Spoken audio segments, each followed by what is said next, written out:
بسم اللہ الرحمن الرحیم۔ السلام علیکم۔ کمراٹ سے کالام تک تقریباً 100 150 یا معلوم نہیں 200 کلومیٹر تک جتنا بھی راستہ ہے انشاءاللہ اس راستے پر پیدل چلنے کا پروگرام ہے۔ شروع کیا میں نے اور میرے دوست جاوید اقبال نے منگورہ سے 14 اگست 2023 کو۔ منگورہ جنرل بس سٹینڈ سے ہم ہائی ایس میں بیٹھ گئے، جس کو پشتو میں فلائنگ کوچ کہتے ہیں۔ 2 ڈھائی گھنٹے میں ہم تیمرگرہ پہنچے۔ تیمرگرہ میں اپنے کالج فیلو جناب علیم جان صاحب کی مہمان نوازی کا لطف اٹھایا، اور یونیورسٹی کے زمانے کے دوست پروفیسر ہاشم خان صاحب نے خصوصی مہربانی کرتے ہوئے وہ چکدرہ سے تشریف لائے تھے۔ صبح پہ جانا تو تل تھا، لیکن کچھ اپنی کم علمی کی وجہ سے غلطی ہو گئی ہم سے۔ فیلڈر گاڑیاں چلتی ہے یہاں سے، اس میں ہم نے تل کا ٹکٹ لیا، لیکن جب سفر شروع ہوا تو پتہ چلا کہ یہ تو تل نہیں جا رہی، شڑنگل تک جائے گی۔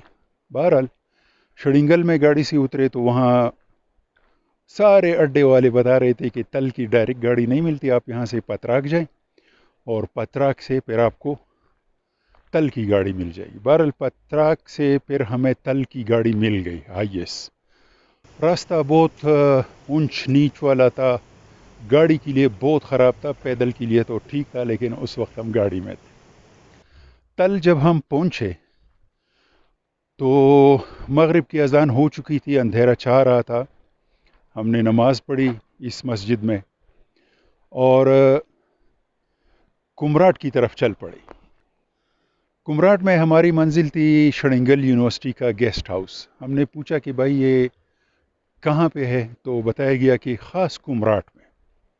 اس وجہ سے تل سے جب ہم پیدل چل پڑے تو ہم لوگوں سے پوچھتے کہ کمراٹ تک کتنا فاصلہ ہے۔ یقین کریں کہ جتنے بھی لوگوں سے پوچھا ہے، کسی کا جواب بھی ایک جیسا نہیں تھا۔ کسی نے کہا گھنٹے میں، کسی نے کہا 2 گھنٹے میں۔ تو پھر اسی کشمکش کے دوران ایک بزرگ وہاں سے گزر رہے تھے، رات کا وقت تھا، ہم ٹارچ جلا کے جا رہے تھے کیونکہ راستہ 100% کچا، اونچ نیچ والا، کڈے شڈے، کہیں کہیں پانی بھی راستے کے اوپر بہہ رہا ہے۔ ٹارچ جلا کے ہم مطلب ہے کہ اپنی روشنی میں جا رہے تھے۔ تو اس بزرگ سے میں نے پوچھا کہ بھائی جان، کیونکہ اب بزرگوں کو ہم بھائی جان کہتے ہیں، میں نے کہا کہ شڑنگل گیسٹ ہاؤس کا فاصلہ کتنا ہے؟ اس نے کہا کہ زیادہ سے زیادہ 10-15 منٹ کے واک پہ۔ تو اس کی یہ بات سن کے مجھے یہ اچھی لگی۔ میرا تو اصول یہ ہے کہ اس طرح پیدل یعنی ہائیک کے دوران لوگ جو راستوں کے بارے میں معلومات دیتے ہیں وہ عموماً درست نہیں ہوتی۔ ہر آدمی کا اپنا اپنا تجربہ اور بیک گراؤنڈ ہوتا ہے، وہ اس کے مطابق بات کرتا ہے۔ لیکن جو بات مجھے اچھی لگے تو بے شک وہ ٹھیک ہو یا نہ ہو، پھر میں اس پہ یقین کرنا پڑتا ہے۔ تو اس کی بات سن کے ہماری تھکن دور ہو گئی اور ہم چل پڑے، اور واقعی ہم 20-25-30 منٹ میں شڑنگل یونیورسٹی کے گیسٹ ہاؤس میں پہنچ گئے۔ یہ ہے گیسٹ ہاؤس،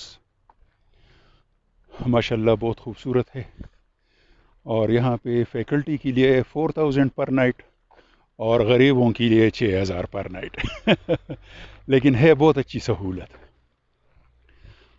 پھر اگلی صبح ہم چل پڑے آگے، جس کو کمراٹ کہتے ہیں، اس طرف۔ لیکن اس دوران میری سمجھ میں یہ آ گیا کہ یار یہ پورا علاقہ کمراٹ ہے، ایسا کوئی خاص پوائنٹ نہیں ہے۔ شاید اگر میں غلط ہوں تو آپ کریکشن کر لیں، لیکن میرا خیال ہے کہ تل سے جب آپ چل پڑتے ہیں اوپر کی طرف تو یہ پورا علاقہ کمراٹ ہے۔ دریا بہتا ہے، گرینری ہے، پہاڑ ہے، جنگل ہے، موسم بہترین ہے، بس یہی کمراٹ ہے۔ بہت خوبصورت علاقہ ہے، اور یہاں کوہستانی لوگ ہیں، انتہائی بے ضرر قسم کے، کوئی ایگریشن ان میں نہیں ہے، اور راستے میں بہت زیادہ ہوٹلز ہیں۔ ہوٹلوں کی آپ فکر نہ کریں، اور سستے بھی ہے اور مہنگی بھی ہے۔ اور چونکہ ہم 15 اور 16 اگست کو یہ راستہ ہم اس پہ پیدل جا رہے ہیں، تو سیزن تقریباً آف ہو گیا ہے۔ عام طور پر یہاں کافی رش ہوتا ہوگا، لیکن ابھی سیزن تقریباً بچوں کی چھٹیاں ختم ہو گئی ہیں، تو اکا دکا گاڑیاں نظر آتی ہیں. تو صبح پھر ہم نکلے ہیں گیسٹ ہاؤس سے اور چلتے چلتے ہم پہنچ گئے آبشار تک. یہ ہے وہ آبشار جس کی زیارت کے لیے لوگ آتے ہیں. ہم جب یہاں پہنچے یعنی آبشار کے علاقے میں، صبح ناشتہ ہم دونوں نے نہیں کیا تھا. ارادہ یہ تھا کہ ذرا لیٹ برنچ کر لیں گے، لیکن وہ تقریباً تمام ہوٹل والے کہتے کہ ہمارے پاس چکن کڑھائی ہے، دال ماش ہے، اور ایک دو چیزیں اور بتاتے تھے، اور کہتے تھے کہ یہ ابھی پکائیں گے ہم، اور اس کے پکانے پہ 1 گھنٹہ لگتا ہے. تو اس وجہ سے ہم نے گھنٹہ رکنا مناسب نہیں سمجھا، اور پھر آبشار کے پاس ہمیں ایسے ہوٹل مل گئے جہاں پہ کھانا تیار تھا اور ہم نے کھا لیا. 1 پلیٹ بھنڈی، 1 پلیٹ چنے، سلاد، 2 کپ چائے، 5-6 روٹیاں، نان، 1550 روپے. غریب آدمی کو پیسے کے بارے میں انٹرسٹ ہوتا ہے، اس لیے میں یہ بتا رہا ہوں. تو وہاں پہ کھانا پینا کر کے، اور چونکہ گہرے بادل چھا گئے اور میں ڈر گیا کہ ابھی بارش ہوگی تو کیا کریں گے، کیونکہ بیگ اور رین کوٹ اور یہ ساری چیزیں تو ہماری گیسٹ ہاؤس میں پڑی ہوئی تھی جہاں سے ہم 10-12 کلومیٹر آگے آئے ہیں. لیکن میں نے جاوید سے کہا کہ یار یہ آبشار کی زیارت کر لیتے ہیں، تو پھر واپس ہی شروع کرتے ہیں. اگر بارش ہوئی تو رک جائیں گے اور نہ ہوئی تو چلتے جائیں گے. لیکن بس اللہ تعالیٰ نے ہمیں صرف دکھا دیا کہ تھوڑی سی بارش. اور یہ اگر مجھے پہلے سے پتہ ہوتا کہ بارش نہیں ہوگی، یہ صرف بوندا باندی ہوگی، موسم مزید خوشگوار ہوگا اور پھر بارش رک جائے گی تو ہم اس بارش کو انجوائے کرتے ہیں. لیکن ہمارا مسئلہ کیا ہے، ہم مستقبل کے بارے میں بہت زیادہ فکر مند ہوتے ہیں. جو حال میں ہمارے پاس چیز ہوتی ہے اس کا مزہ جو ہے نا یہ مستقبل کی فکر سے کرکرا ہو جاتا ہے. لیکن ختم کرنے سے پہلے اتنا میں بتانا چاہتا ہوں کہ پیدل چلنے کا بہت مزہ ہے. جب آدمی گیا نہیں ہوتا تو اس کو ڈر لگتا ہے، لیکن جب نکل پڑے تو سارے ڈر خوف جو ہے نا وہ دور ہو جاتے ہیں. پیدل چلنے کا بہت مزہ ہے، بہت زیادہ فوائد ہیں.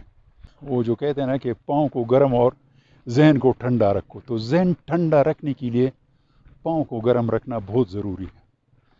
پچھلے سال جب میں نے مری سے ملم جبہ کا سفر کیا تھا تو بہت زیادہ میرے دوستوں نے اس کو اپریشیٹ کیا تھا، اور بہت سے لوگ پیدل بھی چل پڑے تھے اور بہت سے لوگوں نے ارادے بھی کیے تھے.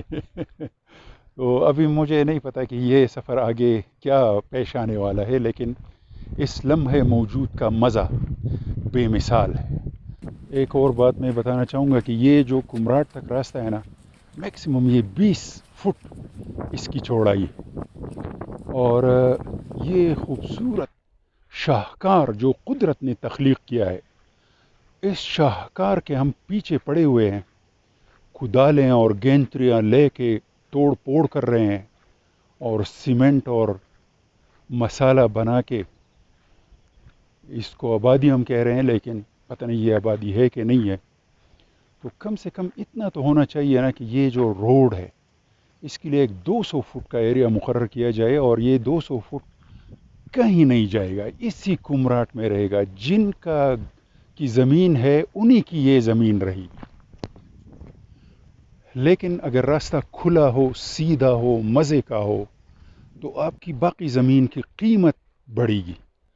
لیکن یہ جس رفتار سے یہ کنسٹرکشن ہو رہی ہے اور جس معیار کا ہم یہ راستہ چھوڑ رہے ہیں، تو آنے والی نسلیں ہمیں اچھے الفاظ میں یاد نہیں کریں گی.